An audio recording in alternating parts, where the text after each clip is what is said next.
ই ration card কীভাবে download করবেন, এর জন্য গুগলে গিয়ে লিখব ডাউনলোড রেশন কার্ড অথবা ডাউনলোড ই রেশন কার্ড।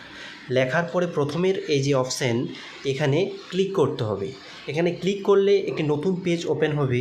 এখানে রেশন কার্ড নাম্বারটি এন্টার করতে হবে এবং নিচে দেওয়া যে ক্যাপচার কোডটি আছে সেটি এন্টার করে সার্চ অপশানে ক্লিক করতে হবে। সার্চ অপশানে ক্লিক করলে নেক্সট পেজ এমন একটি ওপেন হবে। এখানে সেন্ড ওটিপি অপশানে ক্লিক করতে হবে। সেন্ড ওটিপি অপশানে ক্লিক করলে রেজিস্টার মোবাইল নাম্বারে একটি 4 সংখ্যার ওটিপি যাবে। সেই ওটিপিটি এখানে এন্টার করতে হবে। ওটিপিটি এন্টার করার পরে কনফার্ম বাটনে ক্লিক করতে হবে। কনফার্ম বাটনে ক্লিক করার পরে ইয়েস অপশানে ক্লিক করতে হবে। তারপরে দেখতে পারবেন ডাউনলোড ই রেশন কার্ড, এই অপশানে ক্লিক করলে রেশন কার্ডটি ডাউনলোড হয়ে যাবে। যদি ভিডিওটি ভালো লাগে ভিডিওটিতে একটি লাইক করবেন, চ্যানেলটি সাবস্ক্রাইব করে আমার পাশে থাকবেন। ধন্যবাদ।